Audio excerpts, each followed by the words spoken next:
Welcome to Path to Nursing. Test your knowledge with 10 original NCLEX Obstetrics questions. Pause the video, choose your answer, then listen to the rationale. Let's begin. Question 23. A postpartum client has excessive vaginal bleeding. Which assessment finding most strongly suggests uterine atony? A. A firm, midline uterus. B. A boggy, enlarged uterus. C. A temperature of 37.1 degrees Celsius 98.8 degrees Fahrenheit. D. A blood pressure of 130/82 mmHg. Correct answer, B. A boggy, enlarged uterus. Rationale: a boggy uterus is the hallmark sign of uterine atony, the most common cause of postpartum hemorrhage. Question 24. The nurse is caring for a client with postpartum hemorrhage. Which assessment finding indicates the client may be developing hypovolemic shock? A. Heart rate of 122 beats/min and cool, clammy skin. B. Respiratory rate of 18 breaths/min. C. Blood pressure of 124/78 mmHg. D. Warm, dry skin. Correct answer, A. Heart rate of 122 beats/min and cool, clammy skin. Rationale: tachycardia and cool, clammy skin are early signs of hypovolemic shock caused by significant blood loss. Question 25. Which nursing intervention should be performed before administering oxytocin for postpartum hemorrhage? A. Assess uterine tone. B. Restrict fluids. C. Encourage ambulation. D. Place the client in the prone position. Correct answer, A. Assess uterine tone. Rationale: assessing uterine tone helps determine whether uterine atony is contributing to the hemorrhage and whether oxytocin is appropriate.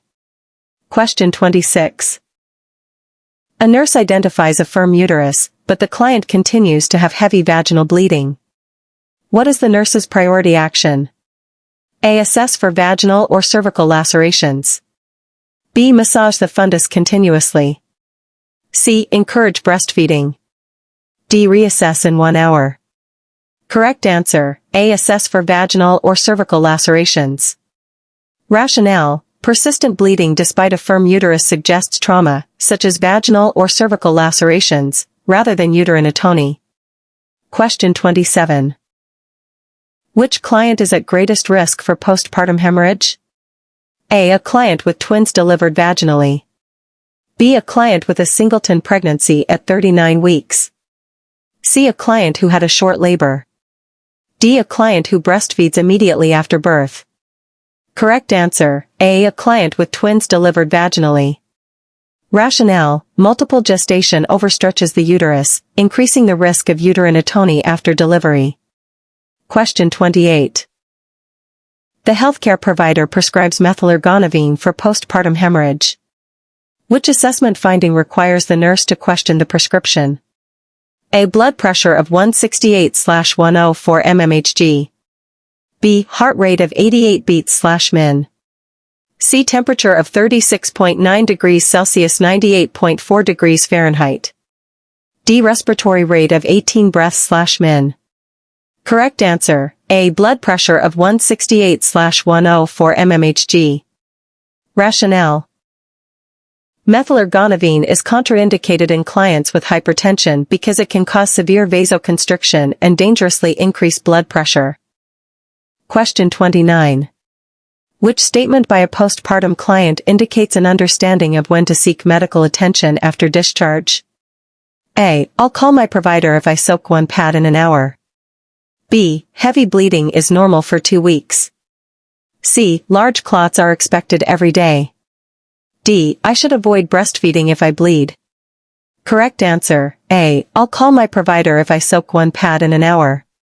Rationale: saturating a pad within an hour or passing large clots may indicate excessive postpartum bleeding and requires prompt medical evaluation. Question 30. A client develops postpartum hemorrhage following a retained placenta. Which intervention is anticipated? A. Manual removal of retained placental tissue. B. Administration of insulin. C. Immediate cesarean delivery. D. Bed rest only. Correct answer, A. Manual removal of retained placental tissue. Rationale.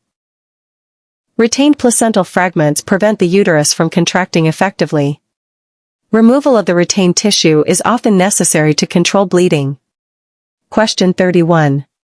Which assessment finding indicates that postpartum hemorrhage treatment is effective? A. The uterus is firm and bleeding has decreased. B. The client reports dizziness when standing. C. The heart rate increases from 84 to 118 beats/min. D. The fundus remains boggy. Correct answer, A. The uterus is firm and bleeding has decreased. Rationale. A firm uterus and reduced bleeding are signs that uterine contractions have improved and the hemorrhage is resolving. Question 32. The nurse is caring for a client with postpartum hemorrhage. Which action should be taken first? A. Massage the uterine fundus while calling for assistance. B. Document the amount of bleeding. C. Encourage oral fluids. D. Provide discharge teaching. Correct answer, A. Massage the uterine fundus while calling for assistance. Rationale. The priority is to control the hemorrhage. Fundal massage can stimulate uterine contraction while additional help and emergency interventions are arranged. How many questions did you answer correctly? Let me know your score in the comments below. I'd love to hear how you did.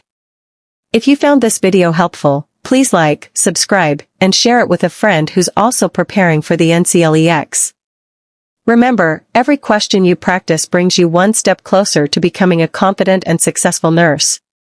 Thank you for watching, and I'll see you in the next NCLEX practice session. Until next time, keep learning, keep practicing, and stay on your path to nursing.